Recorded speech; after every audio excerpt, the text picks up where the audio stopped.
दर्द दिल, दर्द जिगर, दिल में जगाया आपने। जब भी इस गाने की धुन कानों में पड़ती है तो क्या लगता है, ये गाना वक्त का फर्क मिटा देता है। इस गाने को 80s के यूथ जितना पसंद करते थे उतनी ही दीवानगी आज भी दिखती है। और वो गाना जिसकी शुरुआत एक सवाल से होती है, तुमने कभी किसी से प्यार किया है, कभी किसी को दिल दिया है। और वो गिटार की सिग्नेचर ट्यून, ये म्यूजिक 46 साल से बहुतों के रोंगटे खड़ा कर देता है।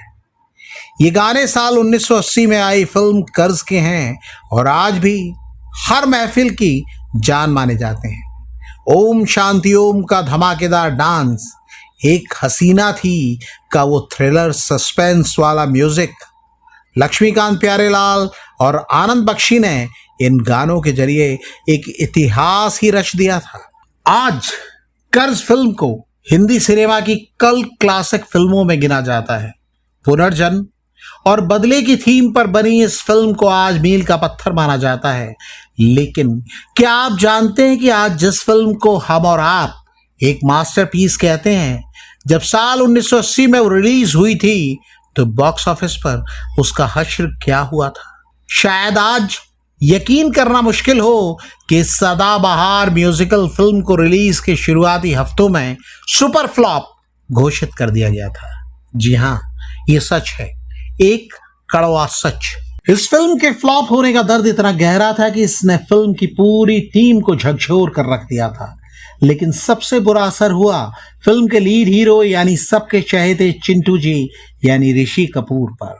फिल्म के बॉक्स ऑफिस पर पिटने के बाद ऋषि कपूर इस कदर टूट गए थे कि वो डिप्रेशन का शिकार हो गए थे। ये ऐसा दौर था जब उनके करियर और मानसिक स्थिति पर इस फिल्म की असफलता का काला साया मंडराने लगा था। यह दावा फिल्म के डायरेक्टर सुभाष घई ने किया है। इस वीडियो में हम आपको उसी दौर में ले चलेंगे और बताएंगे कि आखिर इतनी बेहतरीन फिल्म शुरुआत में फ्लॉप क्यों हुई और ऋषि कपूर को क्यों सदमा लगा। तो जान लीजिए, बात जून 1980 की है। फिल्म कर्ज बड़े पर्दे पर रिलीज होने के लिए तैयार थी। डायरेक्टर सुभाष घई ने अपनी पूरी जान इस फिल्म में झोंक दी थी।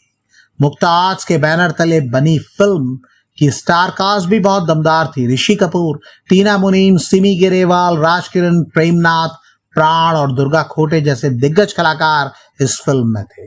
फिल्म की कहानी भी उस दौर के हिसाब से बेहद अनोखी और सस्पेंस से भरी थी। कहानी यूं थी कि मोंटी राम का एक पॉप स्टार सिंगर बहुत कामयाब है।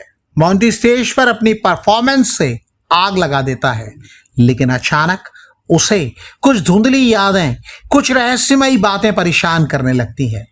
उसे एक खास गिटार की ट्यून और एक मंदिर बार बार याद आता है।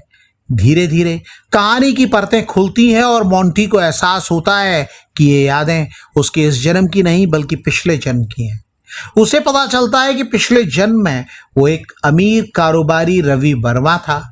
रवि वर्मा जिसने कामिनी नाम की लड़की से प्यार किया और शादी की, लेकिन कामिनी एक बेहद लालची और बेरहम औरत निकली जिसने संपत्ति के लालच में रवि वर्मा की गाड़ी से कुचलकर बेरहमी से हत्या कर दी थी। मोंटी के रूप में रवि वर्मा का पुनर्जन्म होता है और फिर शुरू होती है न्याय की तलाश, मां का खोया हुआ हक वापस दिलाने की जद्दोजहद और अपनी कातिल पत्नी कामिनी से बदला लेने की एक रोंगटे खड़े कर देने वाली कहानी। इस फिल्म की कहानी में सब कुछ था, रोमांस, सस्पेंस, थ्रिलर, ड्रामा और सबसे बढ़कर कमाल का संगीत। पैसा ओ पैसा, तू 16 बरस की मैं 17 बरस का जैसे हिट गाने फिल्म में शामिल थे। फिल्म के मेकर्स और लीड एक्टर ऋषि कपूर को पूरा भरोसा था कि यह फिल्म बॉक्स ऑफिस पर नए रिकॉर्ड बनाएगी। ऋषि कपूर ने मोंटी के किरदार के लिए कड़ी मेहनत की थी। उनके डांस मूव्स, उनका चमकीला सूट और स्टेज पर उनका एटीट्यूड सब कुछ लाजवाब था। लेकिन जब फिल्म सिनेमा घर में लगी तो थिएटर खाली रह गए। दर्शकों ने शुरुआत में इस फिल्म को पूरी तरह से नकार दिया। फिल्म मेकर सुभाष घई ने हाल में फिल्म के 46 साल पूरे होने पर इस किस्से को याद किया है। उन्होंने अपने इंस्टाग्राम हैंडल पर एक बेहद खास कोलाज शेयर किया है। इस कोलाज में फिल्म की सफलता का जश्न मनाती तस्वीरों के साथ कर्ज के सेट की एक पुरानी बिहाइंड द सीन्स फोटो और फिल्म का ओरिजिनल पोस्टर भी शामिल है। इस ब्लैक एंड व्हाइट तस्वीर में सुभाष घई खुद ऋषि कपूर और टीना मुनीम को शूटिंग के दौरान एक सीन समझाते हुए नजर आ रहे हैं। इस पोस्ट को शेयर करते हुए सुभाष घई भावुक हो गए और उन्होंने वो सच बयां किया जो अब तक बहुत कम लोग जानते थे। सुभाष घई ने कैप्शन में लिखा, आज लोग इसे एक शानदार म्यूजिकल शो कहते हैं, लेकिन 27 जून 1980 को रिलीज के समय इसे फ्लॉप शो कहा गया था। हम सभी बहुत निराश थे और खासकर ऋषि कपूर काफी दुखी थे। घई ने बताया कि फिल्म के नाकाम होने को ऋषि कपूर बर्दाश्त नहीं कर पाए। वो इस कदर मायूस हुए कि गहरे डिप्रेशन में चले गए। उन्हें लगने लगा कि शायद दर्शकों को उनका काम पसंद नहीं आया या उनके स्टारडम का सूरज अब ढल रहा है। एक उभरते हुए सुपरस्टार के लिए मानसिक आघात बहुत बड़ा था। सोचिए, जिस फिल्म के गानों पर आज पूरी दुनिया थिरकती है, जिसके रीमेक बनाने की कोशिशें होती रहती हैं, उस फिल्म के फ्लॉप होने पर पूरी टीम के आंसू निकल आए थे। लेकिन सिनेमा की दुनिया बड़ी अजीब सी है, यहाँ वक्त बदलते देर नहीं लगती। शुरुआती हफ्तों के सन्नाटे के बाद धीरे धीरे कर्ज का जादू लोगों के सिर चढ़कर बोलने लगा। फिल्म के गानों की कशिश लोगों को सिनेमा घरों तक खींच लाने लगी। माउथ पब्लिसिटी, यानी एक दर्शक ने दूसरे को बताया, दूसरे ने तीसरे को, और देखते ही देखते सिनेमा घरों के बाहर लंबी कतारें लगने लगी। जो फिल्म पहले ही हफ्ते में फ्लॉप मान ली गई थी, वो धीरे धीरे सिनेमा के इतिहास में अमर हो गई। आज हम ऋषि कपूर को जब भी याद करते हैं तो कर्ज के मोंटी का किरदार जरूर याद आता है। सुभाष घई ने अपनी पोस्ट के आखिर में अपने प्रिय दोस्त ऋषि कपूर को याद करते हुए एक और खबर साझा की है। उन्होंने बताया कि अब कर्ज फिल्म को जल्दी ही ब्रॉडवे शैली यानी इंटरनेशनल लेवल पर एक भव्य म्यूजिकल स्टेज शो के रूप में भी लाने की तैयारी है।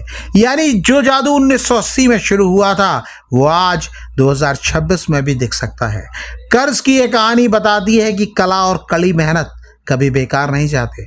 भले ही वक्त थोड़ा ज्यादा लगे, लेकिन जो चीज दिल से बनाई जाती है वो लोगों के दिलों तक पहुंच ही जाती है।